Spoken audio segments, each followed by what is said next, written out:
No pressure. Hi, everybody. I'm Catherine Hyde. I'm Senior Director of the Digital Team in the Marketing Department here at Enterprise Community Partners. I am so thrilled to be here with you. This all stemmed from one of these Women in Tech sessions that I sat in on about the imposter syndrome. And we got to talking about women and others, I'm sure, who feel that sometimes that we feel like an imposter.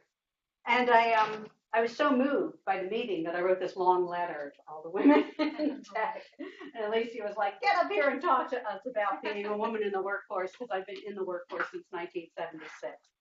So I'm here to talk about our past, our progress, and help talk about what's next and the role we can play in that. So here's the imposter syndrome that, oops, I need to move here too. Would anyone like to be up here for me? That'd be great, thanks. So here's what we're going to be talking about today, and this is like, I want to be very clear. You guys are in the field to be in. Technology is not going anywhere soon. It's going to be a driver. Also, when it comes to diversity, you're bringing it. Women in tech are bringing the diversity that's needed. We're hiring for mindsets, not skill sets these days, right? And we women have that in abundance. And with corporate social responsibility, we really do need you to bring your entire person to work with you. Something that came to me when I was putting together this presentation is it was 20 years ago when I launched an online magazine in the very early days of the internet.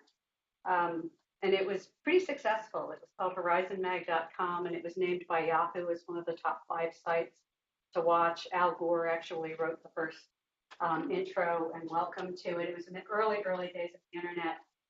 I never have owned or called myself a woman in tech until I was asked to do this presentation. Yeah, that's how uncomfortable that felt to me, right? That I wasn't quite there. So I thought that was just very interesting. According to 50 Big Ideas for 2019, as more and more robots do more and more work, what is still needed, right? Soft skills. According to Psychology Today, emotional intelligence has 4 parts: self-awareness, managing our emotions, empathy, and social skills. There are many tests of emotional intelligence, and most of them seem to show that women have the edge over men when it comes to emotional intelligence. The edge may matter more than ever in the workplace as more and more companies are starting to recognize the advantages of emotional intelligence when it comes to leading teams and when it comes to leadership in an organization. So one of the things I want to talk to you about today is don't ask for permission. You own it. You have it. You have the skills naturally in many ways to do what needs to be done in the future of this course. So I'm going to talk a little bit about where we come from. Could you move the slide? This is fun. So this is from 11 tips on getting more efficiency out of women employees, published in Transportation Magazine in July 1943. So this was my mother's life, right?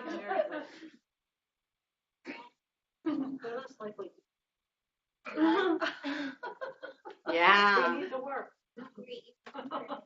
I like the one on their weight.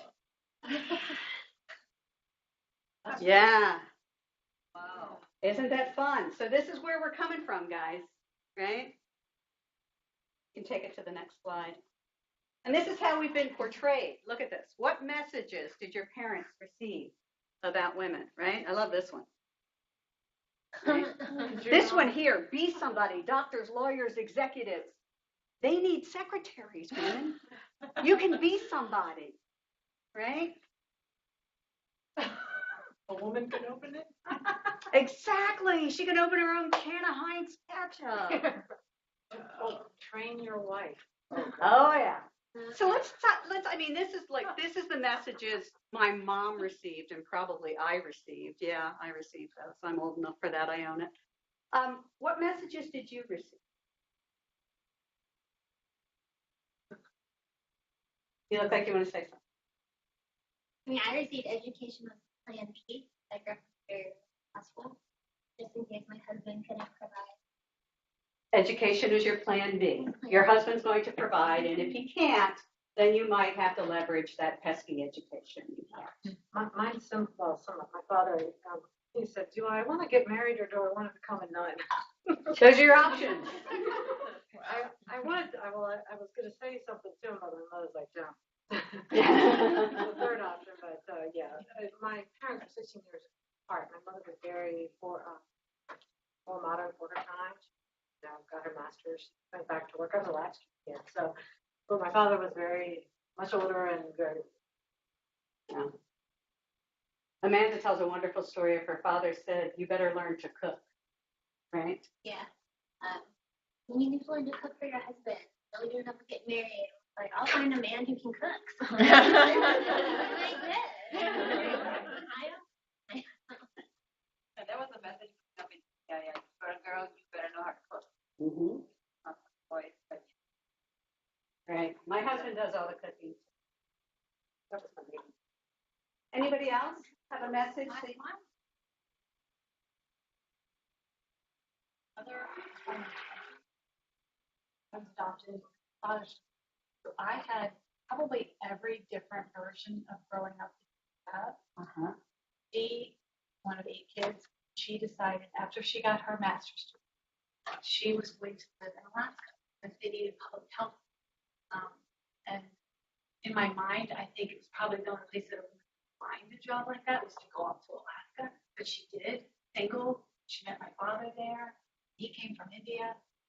And he married this independent woman from India, married this independent woman in Alaska. And they adopted 2 kids. So I have a lot of mixed messages. My dad was always the Indian saying, I'm your husband. And I was like, no, you find a good husband. He finds you. No, you don't do that. We aren't doing that. So I have a lot of it. This makes me sad and laugh at the same time because my house was all of stuff. It is sad, and it is funny. It's kind of ridiculous, actually, and honestly insulting, right? When you really take it down, right? Anybody else want to share their messages? I got the opposite growing up. My mom was military, and so was my dad, and they were like, they're powerful, and so she grew up with me. I'm very lucky. I've had a lot of relationships where that was the complete opposite, and I had to stay home. That's why they're exes. But my mom was very supportive of women and being a powerful woman. Great. Do any of the guys want to share? What messages did you guys get? About women, about men? Got taught. Hmm? Never got taught. You never got taught. Taught what? Dating. But at least be respectful. That's probably. Be respectful of women. Mine was pretty progressive as well, just very equal. Uh-huh. Yeah. That's great. That's great. So we've come a distance, but you want to move the slide? We have a long way to go. This is on screen, women in professions. All working characters, 22.5%. Not true in the workforce, is it at all? But this is what our kids are seeing on television. This is how the media is portraying us in the workforce. Professors, look, obviously we can't teach. Definitely can't do sports. Right. But we're allowed a little bit here. Look at that. Yeah. So we have a long ways to go, right? You can go to the next slide. But the C-level executives are always. Yes. That's Good why point. That's so high. Good like point. Devil Wears Prada and stuff. Yeah. Right. Yeah, The only one I can think of, actually. Yeah. Yeah. Yeah, that's a very good point. Yeah. So we've made some progress, right? We really, really have. A recent study analyzed 11,000 publicly traded companies around the globe, all of which see at least 2 million in trades a day over an 8-year period. And that study concluded that the results are clear. Companies run by women perform far better than the market.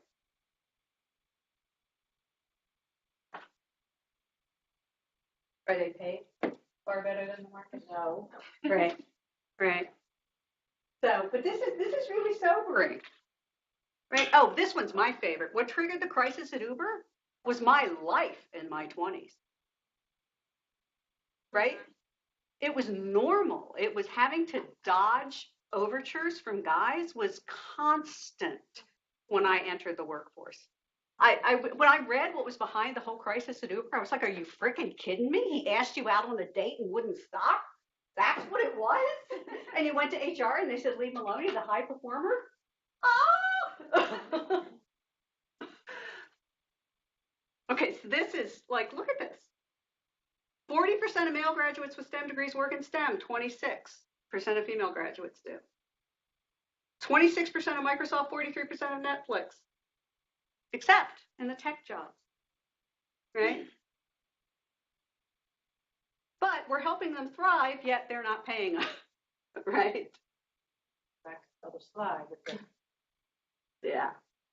And as Michelle Obama said, that shit don't work, right?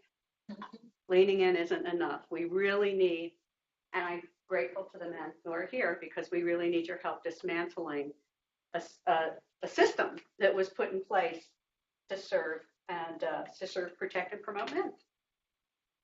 So I'm going to talk a little bit now. You can go to the next slide. You're ahead of me. So this is a conference I got to go to that I was really, really pleased to be a part of. And it made me think about what are our superpowers? And painting with a very broad brush, I want to talk about the women tend to be stronger in some areas that we're finding are critical for business success, right? Empathy and storytelling, aspiration and risk-taking, self-awareness, and inclusivity. You want to move it? So one of the people I try to learn from is Allison Knapp-Womack, who is our Chief Marketing Officer. She put together this event of women called Persistent Lead, Women in Marketing. And one of the things that we were asked to think about is who are our role models? Who are we looking to learn from? And I gave some thought about this. And I thought, well, one of the people I'm trying to learn from is that one, Allison right there, who can frame a question sharper than anyone I have ever met to get at the critical point that needs to be discussed. I'm learning an awful lot of empathy from this one. Oh boy. Erin teaches me about empathy every day, and I'm very, very touched. One of my coworkers teaches me about diplomacy with drive. Her name is Suzanne, and she is just amazing. And when it comes to always learning, I'm always learning from this. And someone who really inspires me with her self-awareness and her humor is Lady Gaga. And someone who inspires me with her authenticity, my transgender daughter. So those are some people I look up to and try to learn from. You can move it forward. Some of the examples that came from this I want to talk about is this is Beth Comstock. She is the former vice chair, only woman to have held that role at GE. Talks about storytelling. Her book, Imagine It Forward, is wonderful. I highly recommend it. She talked about how she turned down a job offer from Apple because she wasn't sure she could do it.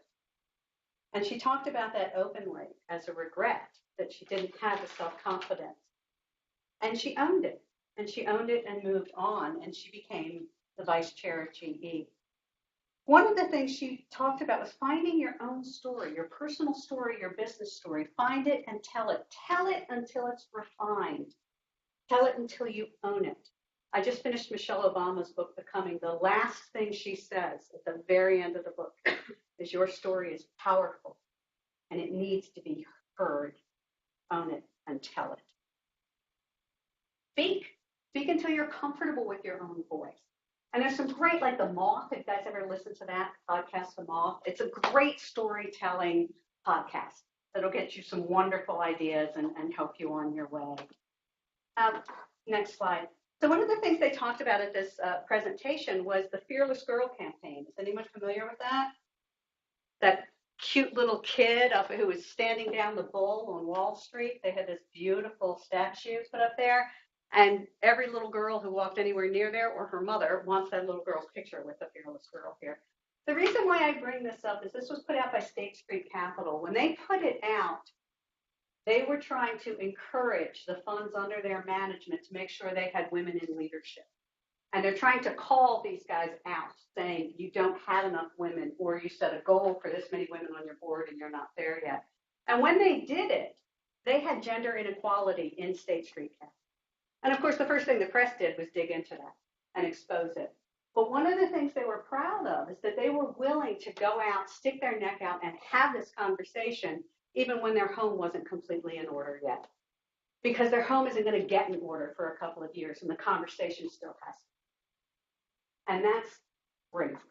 That's courage. To be willing to say, as my mother used to say it, and I didn't understand for years and years, let your standards be your goals. You're not always going to reach them, but you're always going to aim for them. And that's okay. You can go to the next slide now. This was my favorite.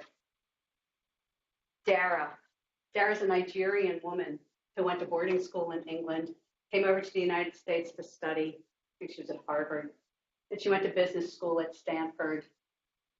She had trouble finding her own story and her own voice. She, for the longest time, or for a while, at the beginning, she presented herself as a boarding student from Britain because that's more comfortable for her.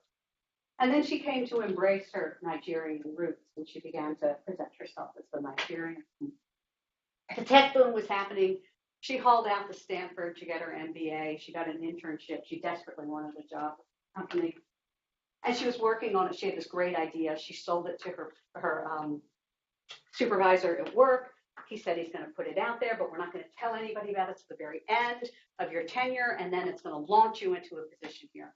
Close to the end of her tenure, she's invited to a meeting. She goes there. Her supervisor is presenting her own case, not referring to her, not asking her anything. So she figures he's forgotten or overlooked it or something. So she stands up and she walks up next to him and starts pointing out some things he missed in the presentation. And he takes it perfectly fine. And she says, okay, it was a mistake. There's nothing wrong. After the meeting, she's walking down the hallway. He drags her into a conference room and lays into her for stepping into his meeting and for taking over his storyline. And she's trying to explain, no, but that's mine. And I thought we were doing this together. And he lashes out at her and says, you know something? You're just a lot. You're an awful lot. She's like beside herself. She leaves the room. She goes into the ladies' room. She bursts into tears and calls her mother in Nigeria. And she says, you know, Nigerian moms, you got to understand. They give you about this much to complain, and then it's back on track. And she's crying to her mother, Mom, you called me a lot. You called me a lot. And her mom said, darling, you are a lot. You've always been a lot. You're always going to be a lot. Take your lot somewhere where they'll do a lot with you, which was a wonderful, wonderful piece of advice, right? It's what Sheryl Steinberg said. I want every girl who's ever been told she's bossy to be told she has leadership potential, right? So if you're a lot, it's okay. Be a lot. And if you're not, that's okay too. The world needs introverts as well. The next slide. But again, look at the message we have. Use your voice. You will be better for doing so. We will be better when you use your voice. Next one. So one of the things, this is Liz Taylor, Chief Creative Officer at an agency in Chicago. She says to be thoughtful about who you bring to the table. Any table, a project you're working on, your home, dinner that you're having. Be thoughtful about the kind of people you want to work with, to learn from, to be with, to have a voice in what you're doing, whose story you want to hear or you want to amplify. Bring people to the table. Think over who you want to be on your team and whose team you want to be on. One of the big messages that I heard this day is be thoughtful. Don't let your career buoy you about and take anything that's available. Be thoughtful. Is that the role you want? Is that going in the direction you want? Will you be working with a leader or a mentor you want?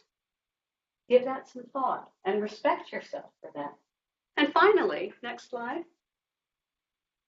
Get out there and discover. I mean, we're in tech. We're on the cutting edge of a lot all the time. But there's other things that are happening out there that are cutting edge too. That the more you know about it, the more you understand, the more you see it, the better you will be able to be in your work with others. And the next slide. So I wanted to talk about that because what you bring is you. You know that song, "This little light of mine, I'm going to let it shine." Everybody sing that in Girl Scouts, right? That's what we want here, right? Let your light shine. Be yourself. Be proud of what you bring. Don't try to fit in. We don't need you to fit in. We need you to be you. Take up your space. Speak up. I like Tina Horn said, amplify one another. This is Mae Jemison, first African-American woman to travel in space. I want to read you a little bit about what she said. In kindergarten, my teacher asked me what I wanted to be when I grew up, and I told her a scientist. She said, "Don't you mean a nurse?" Growing up, I was just like every other kid. I loved space, stars, dinosaurs. I always knew I wanted to explore. At the time of Apollo, everyone was thrilled about space, but I remember being irritated that there were no women astronauts. She said that majoring in engineering as a Black woman was difficult because race is always an issue in the United States. She said some professors would just pretend I wasn't there. I would ask a question, and a professor would act as if it was just so dumb, the dumbest question he'd ever heard. Then a white guy would ask the same question, and the professor would say, "Well, that's a very astute observation." So one of the things I wanted to mention is, I don't know if you have a chance to read this, but the women of the Obama White House found that this was happening in spite of all of Obama and his administration's progressive desires and tendencies. The women were being squelched. They weren't being listened to. So they started this thing called amplifying. And if one woman said something in a meeting, another woman would pick it up and say, "Thank you, Liz, for sharing that. I'd like to reiterate how important that point is that she made." So it can't be ignored. It can't be swept over. And that the person who said the comment was acknowledged immediately as having said that. And they said it made a difference. The number of women in the administration ticked up over the next couple of years. So it's just, I mean, it's so subtle and it's so pervasive. Even if we don't want to do it, we do it. So we have to, as women, even if we don't want to overlook women or ignore them, we still do. So as women, we have to be there to amplify each other's voices. And the next one. So always remember that you're absolutely unique, just like everybody else. So here's what I get. This is one of my pet peeves, is everyone's telling us, be more like a man to succeed. Hang that noise. I want them to be more like us, right? We don't apologize too much. They apologize too little, right? Tell me it's not true, right? We don't show weakness by letting someone else finish a sentence. They show arrogance by cutting us off, right? What else can we flip? What else have you heard that you shouldn't do if you want to compete with men?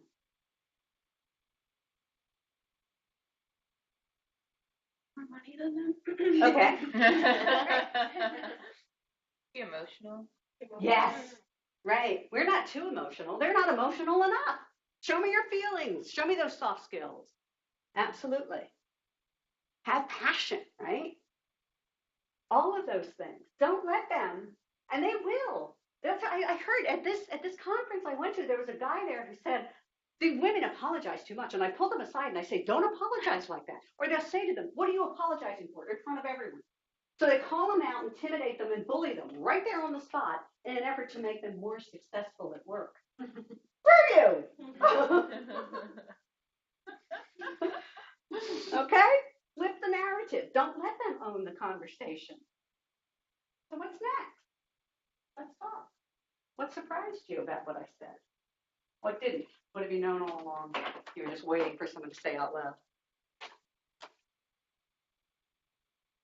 And what will you do differently? And most importantly, is there anything you want help with? We've got a room full of women here, and I'm sure are more than happy to help each other. And some guys, who I think would be helpful too, if you asked. One thing that I thought of, and I don't know that this is actually what he meant by it, but when Colin said it wasn't, like, it basically was almost an unspoken kind of assumption about what, anything to, instead of speaking to the situation. In the same way that I feel like as a white person, I'm very unaware of the white privilege that I have because it's just around me. So, like, the comment, race is always an issue in the United States, I'm like so unaware of it because it's not an issue for me because I'm privileged in that way. So when I go to get a Band-Aid, right, it's my skin color. Those types of things. I feel like for a man, I never thought about that for women because it's so apparent to us a lot of times as a woman that we're like, we need to talk about these things and we like feel the impact of them. But I never was able to correlate that as it's probably the same understanding from most men's position to not be able to really understand it because in the same way that I can't understand my own white privilege. Right. So anyway, that was just kind of like a. Yeah, I mean, it's part of the unconscious bias, right? It doesn't mean you're a racist. It doesn't mean you're a misogynist. It means that unconsciously you have a bias to behave in a certain way. People based on cues. Yeah, it's not always like men and women. So being a foreigner, so when I first came here, you wrote one of the slides says don't try to fit in, grow into your skin. All I did was try to fit in, because otherwise you're made fun of. Mm-hmm. I mean, it's like a big high school, even when you are a grown up. So after a while, maybe my accent is not that bad anymore. So then somebody's making fun of a foreigner, and I was like, wait, I'm also a foreigner. And they're like, no, you're one of us, because my accent is like, now they can understand me better. Right. So it's always been a thing of trying to fit in. Right? Yeah. And yeah, this is what the country is built on. I mean, we're all immigrants. We're sons and daughters of immigrant parents, and that's what it just bothers me about the whole, what's going on in politics today. So, yeah, I just don't get that. Yeah. Immigrants have always brought a fresh perspective to our country and a kind of passion, too, in many ways, for our country that we don't have because, again, it's our privilege. We are accustomed to it. We think this is the way the whole world should work. But very often immigrants are coming from less privileged places and really bring a level of passion and appreciation that we need to be reminded of. And it was so funny because what I left in India, we had like a really nice life with, lots of servants and all that. And you come here and now you have to clean your own bathroom. and I was like, wait, I was living up there and then you think I'm down here. But in my mind, I'm not because, I never had any issues with that because I was like, okay, yeah, I'm up there. Yeah. It's amazing how much we just absorb, Yeah. right? And so when we get angry at the system that we're kind of struggling against and we want to amplify our voices again, it's been absorbed by everybody, us included. I like the own your story part. But the woman who didn't think she could do the job at Apple, I had a really big problem with that. When I was going back into the workforce, I was working with a career coach at the time, luckily, who made me face that, like, why? And I was like, I don't think I can. And she's like, that's bullshit. And then we unpacked it all. But for me, I still find myself, like, I'm still really self-conscious of that one-year gap that was sort of out of my control and sort of my choice. And like, but that was part of it was my choice. I wanted a baby at the time, but you hear like, well, that's not good enough. Even from other women, it's like, well, I'm a working mom and I'm a mom, and you're just a stay-at-home mom. But it's so a lot of times I'm really self-conscious about that. But I'm really like, no, that's my story and it's mine, and look where I am now. So like, no one can really take that from me. So I really like that part of it. Good. But I do need to own it. Don't need to my choices. Wiser. And sometimes, we've said this 100 times, sometimes we can be our own worst enemy, right? Like Michelle Obama's in her book just seething at the fact that the amount of women who voted a misogynist into office, why do we do this to ourselves, right? I was talking to a woman who chose to stay home to raise her child, and she said to me, and I was a working mom at the time, she didn't realize what she was saying, but she said, yeah, we decided if we were going to have a kid, we were going to do it right. Right. How like that? So vague. For me, where I live, there were moms. And so when I had my daughter, I was like, it's so cool. There are the moms, and our houses in our neighborhood, we were one of the first houses, so there were 2 other neighbors. They had kids that were in school, definitely not anymore. And so, I grew up not that far from there, so I knew where I was, but it would have been nice to have like a neighbor and friends and moms and things. And so I went to find out about the moms groups. And because I was working, and my office had worked with me on my schedule. So I mean, I was still a full-time employee, but I got to work a day or two at home and worked it all out. And I was so proud of myself for figuring all this out. And so I go to find the moms group. Oh, it's for stay-at-home moms. No. We think our children are priority. I was like, okay, we're in 1953, and I'm so sorry. I didn't actually realize that we kept back at time. And to this day, still are. Wow. Same There are women. not mommy groups for working moms. No, I remember. And you looking. can't even go to. You can't even join their activities. Like I was on Wednesday. What? They had meetings like that. They had meetings, big meetings. In other words, kids run around someone's house or they run around the playground. So that was their meeting. And I found out about one. I was like, oh, I heard there's a meeting on Wednesday, and I'm actually home this Wednesday. They're like, it's actually just for. Oh, wow. And I was like, oh, that's right. I forgot. I'm not a stay-at-home. I work. I never think that way, but I just had to, that one little, but it's still alive and well. I mean, How we it's really other crazy. each other, right? Mhm. You're not like me. You're No. different. You made a different choice. Well, because I didn't. Obviously, your child was not your priority. We've established that. And that's okay. You were here first.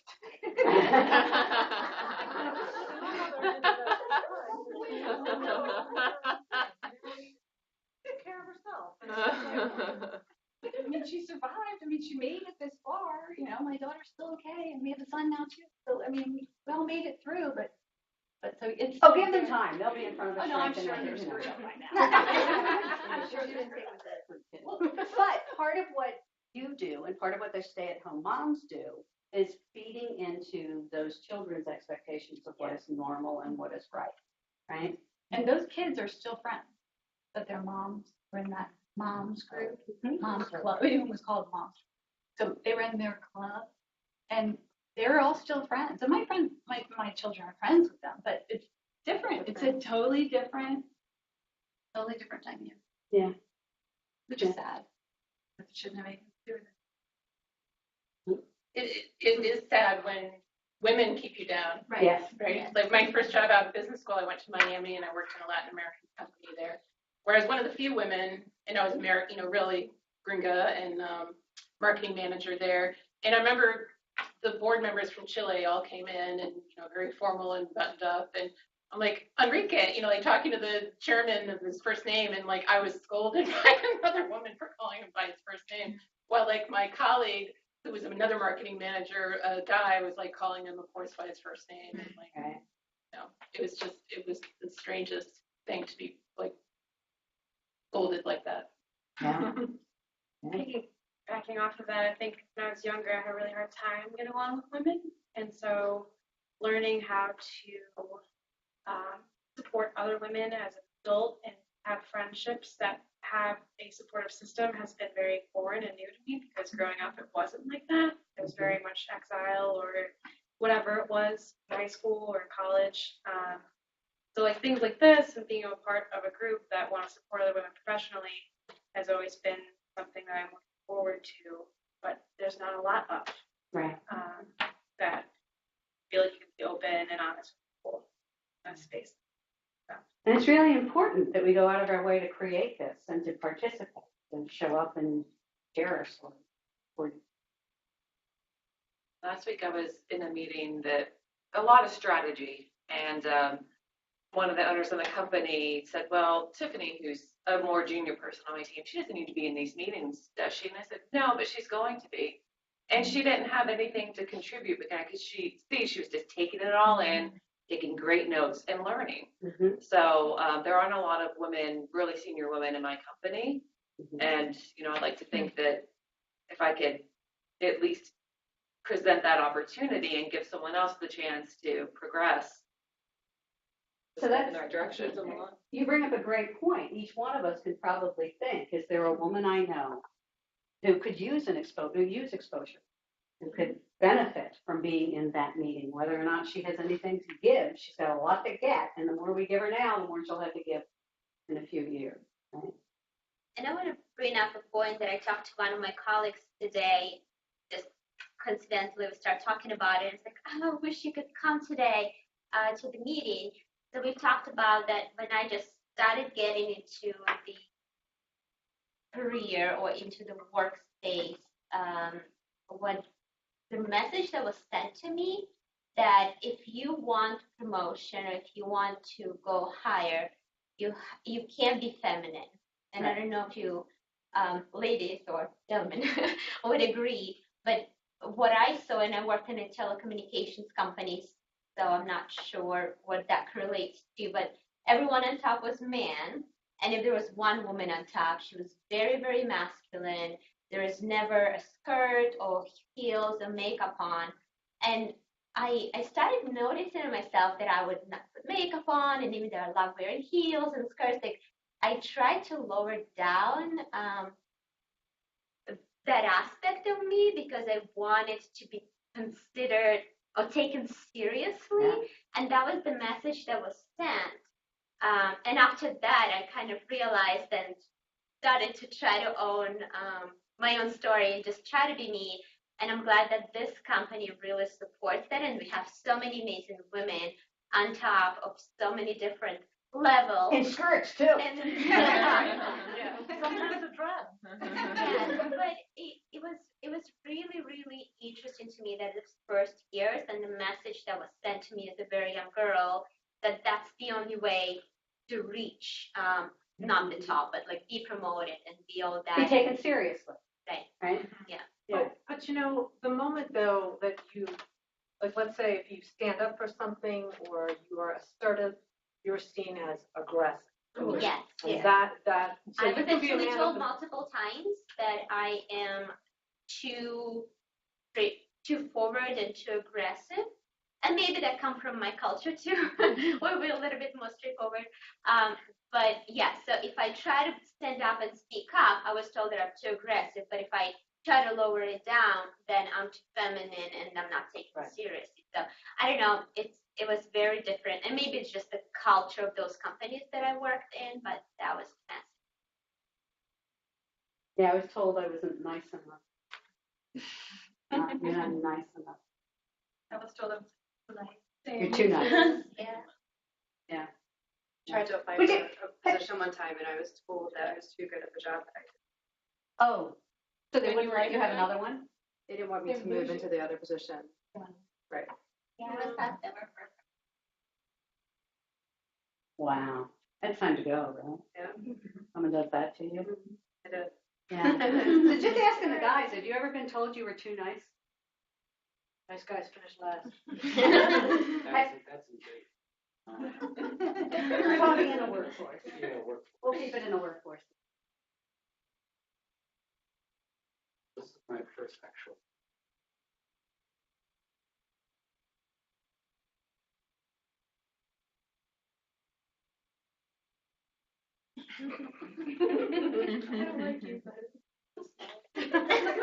You're a snotty little kid, but I'll smile.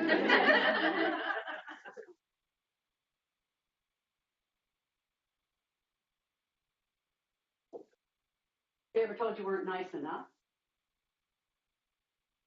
Yeah, that would really surprise me if they ever told a guy he wasn't nice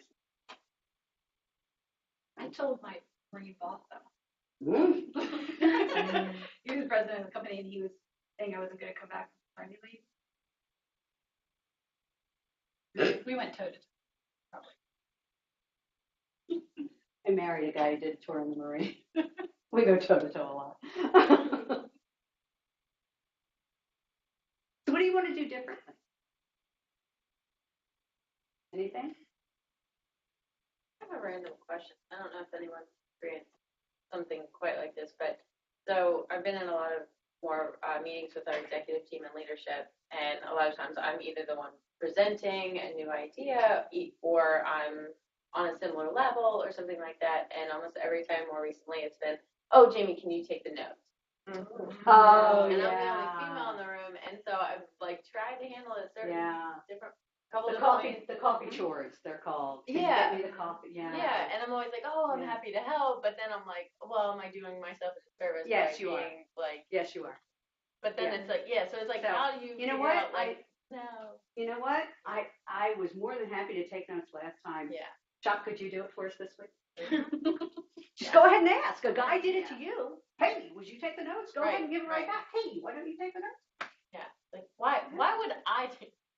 Well, it's funny because my penmanship Penmanship, you can't write today. Yeah. Too hormonal. My penmanship's terrible, and I'm like not a great speller. So like all the chores for me to do. I mean, same thing. I was in a team with girls and 3 guys, and then one of the girls was pregnant, and they wanted to do a baby shower, so they said, "Can you organize it?" Right. And I was like, "I can't, because I'm really horrible at it." So I think, but one of the guys was really good at it, and I was like, "I'll help him." Yeah. You know, but I really can't. Yeah. It's so common. And, you know, I don't think, all right, this is my mother Pollyanna talking. I don't think they mean it. Mm-hmm. I really don't think they're I don't thinking, think how they can have I any idea. demoralize and Yeah. belittle the woman in the room? Right. You know, I think they're just doing what they've seen and heard and been taught to do. But it is demoralizing and belittling. Once you realize. Yeah. Yeah. After you find yourself taking notes for the fourth time, no one. Why am I taking? What?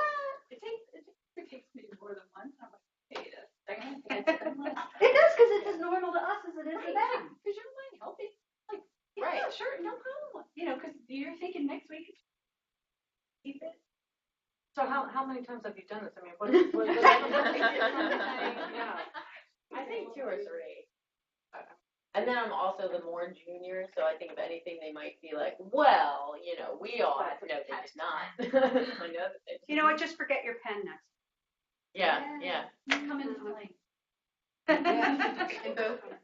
You know? Take Jackie with you. Yeah, sorry. They have wine here today. I didn't realize that.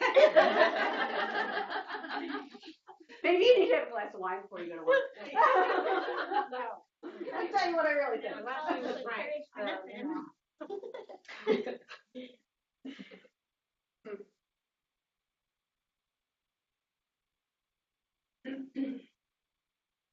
Anybody else have anything you want to share, or talk about, or ask? I can't believe you didn't consider yourself a woman in tech until you were asked. A to week do ago, this. 3 weeks, or 2 months ago, I guess, when I was asked to do this. I was putting And it you've been together. managing digital here. Yeah. How long? Yeah, since they had a website, I think, almost. Yeah. Why did that make you uncomfortable? What It about just, that? You relate to being in marketing? A woman in marketing? yes, Yeah. yeah, I feel the same way as you. I do too. But I feel a little impostery. yeah, But you're like MarTech, though. Like, Yeah. You would think you, yeah. Like when you said in Especially our demo first, meeting, right? like, oh, we have lots of women in tech, and I was like, I think Nicole and I got eyes, and we were like, okay. Yeah, I'm proud of the fact that the tech team and marketing is four women and 1 guy. Most tech teams are fewer than half, right? We've got 4 out of 5, and that's, See, I never considered myself. yeah. Yeah, well, if you're not in tech, kiddo. Well, I think that's one of the things I'd love to hear from this group too. Like, I have 2 daughters, and I would love to get, them in the mindset that they can be in tech or whatever they want. And I notice we work a lot on things like reading all the time, which is great. You need that. But I'm like, how can I also work in tech skills? There's going to be more math and stuff like that as we go. Personally, for me, I was never great at math, but that didn't mean I wasn't good at solving problems with technology. Like, I think those are different things. I agree, for different, too. People, and that's probably one of the reasons I never felt like I could be in tech until I just kind of started more and more things.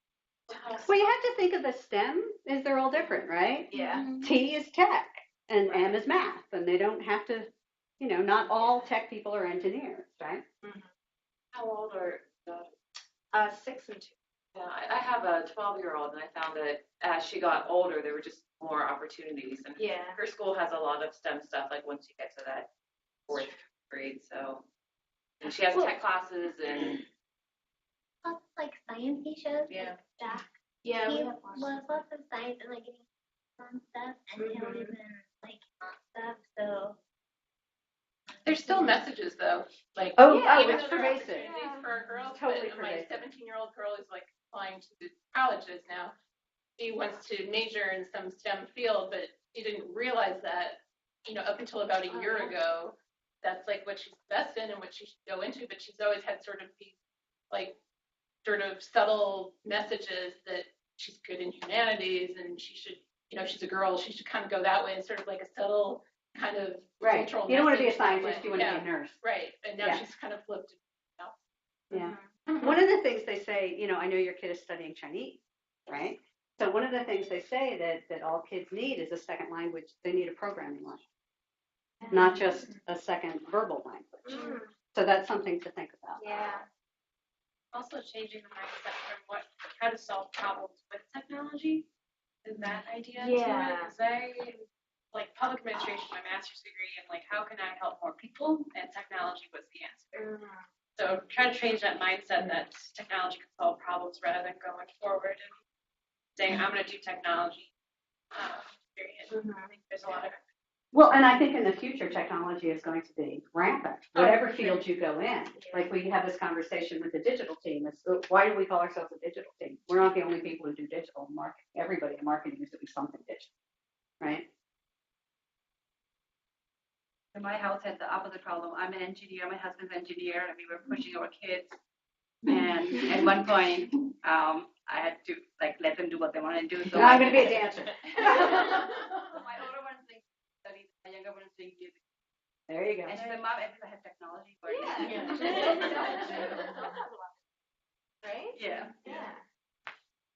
I think for me too, I have a son, and so it's really surprising me, like Liz was saying about your daughter, like she didn't know because all these subtle cues, and it even starts among kids.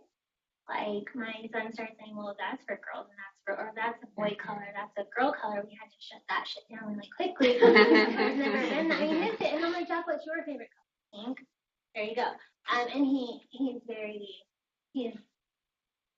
gender curious about everything. So I know for us, my husband cooks, and we never tell him, no, you can't help cook. Jack, pick up your socks off the floor. Mommy, I want you to do it. Like, no, they're your socks. You pick them up. Like, replace the toilet paper, that kind of thing. So, because we've always been that way. My husband and I are very equal.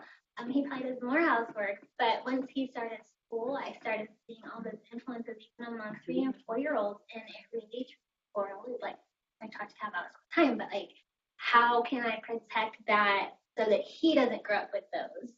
Like, no, you can sweep the floor, you can clean the bathroom, you can do the laundry, you can play with princesses and and girls who make fun of you, that's wrong, things like that. So it's also, I know that our parents, I guess, are really trying with our boys to try to change this narrative, but it's also hard because everything else coming at us, even among girls, like Jack was sad because a girl wouldn't let him play in the kitchen because for girls, and so it's just all these forces against us as we're trying so hard to break that for him. So like, of course a girl can be a scientist with me, we can go to Jupiter together, like I don't know. So yeah, it's a challenge and something my best. It's hard though because it starts so young, and I didn't realize it. I really didn't. Yeah. Well, go back to that slide about how we're portrayed, right? Mm-hmm. This is what they're seeing. And I think that's just a television, but if you went into video games, it would probably get even worse. And I don't want to derail the conversation, but just a Sunday, I went to a friend's house who had another friend. So there was a 5-year-old, a 3-year-old girl, a 4-year-old girl, my 5-year-old boy, another 5-year-old boy playing together. And so a 4-year-old girl sits down and starts playing with the matchbox cars. Mm-hmm. And she sits there for half an hour just playing. And the other girl standing there is like, come play with me, come play with the dolls, come play with me. And she's like, no, I want to play this. And she's sitting. So the grandmother comes in, who's super sweet and really means good. And she goes, stop playing with the cars, go play in the kitchen. This is what girls supposed to do. Leave the cars for the boys. And to your point of what are you going to do next tomorrow, differently tomorrow, I mean, I didn't feel like it's my place to get there in between, but I did say I think that's okay for her to play if she really wants to. But again, that's between her grandmother and her daughter. But I felt uncomfortable for my kids to hear that because I don't want to send that message. So if my son, and I have 2 boys, who one is like a boyish boy you've ever met, and the other one wants to paint nails and just explore things out of curiosity and whatever that is. But I, as you said, like as soon as he entered school, I could see right away all of the stigma, and even my parents head into that, and that's a whole different story, and I don't want to derail the conversation, but yeah, it's hard, and I think what we can do is, as parents or future parents, to really, help our kids be confident, and whether it's a boy or a girl, to find their voice. And I find your presentation very inspiring in that degree, and just really let them be whatever they want to be, whatever, not having those standards pushed on them, set standards. And if you think about it, we give a lot of latitude to girls when they're growing up, right? Girl wants to be aggressive or take karate. We're like, you go, you can do anything you want. And a boy decides he wants to wear a tutu, and we're like, we're tough on our boys. This society is really tough. They talk about, I think you've all heard the phrase white fragility, right? You familiar with that? White people are just like so uncomfortable talking about race, right? Well, there's this thing called male fragility, right? They're so uncomfortable being perhaps perceived as maybe being feminine. It's just horrifying, There's just. Did you all see that Gillette ad? It just came out yesterday. Yes. Oh, I heard about it. It's exactly, they're doing like a campaign against toxic masculinity, and like men, it's their role to step up against it. Of course, like someone shared an article where a bunch of people were making fun of it because that's still, both men and women are like, oh, that's so PC, but a lot of people love it. Yeah. I'm telling my kid was too emotional. I'm like, well, at least he can express his emotions. I want him to feel his feelings, and I want him to express them. Because like you said, girls are rah girls, but if my son wears pink nail polish, like girls and the boys are like, you can't do that, you're a girl, Jack. Like, well, at least we'll have emotional intelligence. And why do you say you're a girl like that's a bad thing? Right, like I'm a girl, I'm pretty great. Exactly. He called himself a snow princess playing in the snow, and I was like, all right, you're a snow princess, Jack. There you go. Swirl around. There you go. Maybe not like he was. Yeah, right. Or will be. Yeah. Erin, Yeah. Well, Erin is looking for the ad. I don't know. I can't remember where I read it, and I don't know if it's applicable to this culture, but I definitely know that it's applicable to my culture, about how I was raised. Is that whenever, like, the book was talking about that when kids play on the playground, when boys wanna climb the monkey bars or like jump high, it's fine. So they were always not stopped to take risks when they were little. And for the girls, the expectations was that you sit quietly in the corner, read a book, you cannot raise your voice, you cannot say no to your parents, right? So again, at least how I was raised, and I could see that next we would have play dates with the boys, and they would run around, and that would be okay. But for me and my sister, you have to be like quietly sitting, and how that transforms into adult life. So the book was talking about how can we actually encourage girls to take risks early on in their lives to promote that in the future as well. But really what you're saying is, how do we stop preventing girls from taking risks? Yes. Right? Yes. Instead of encouraging them to, they probably will if we would get out of their way and stop saying, oh, be careful, dear. Yes. Break your knee. Exactly. Ruin that new dress. Is it this? Yeah, the best man. The first one. This one? The 4 minutes? Gillette, Texas. Echo.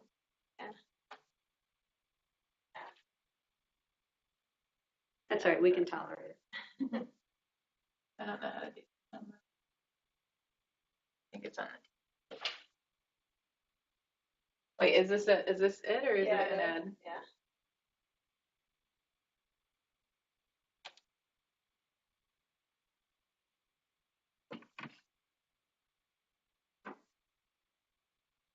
Okay, well, carry on. Thanks for coming.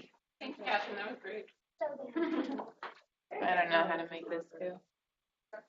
We can all go home and search it too. We can post it. I'll post it at That's a great idea. Thank you, Catherine. You're welcome. Thanks for having me.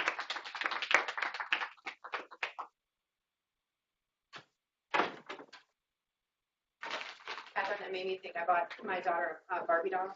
Uh-huh. Well, it's not a Barbie, it's a Harley Quinn. And my nephew likes Harley Quinn, so he's a year older than her, so she's 5 and he's 6. And I showed it to her the other day. I said, look, I said, his birthday's, they're only a few weeks apart. And I said, his birthday's in a couple weeks. Look what I bought Carla. She's love that. She's like, he already has one. The dog ate it. He got a new one.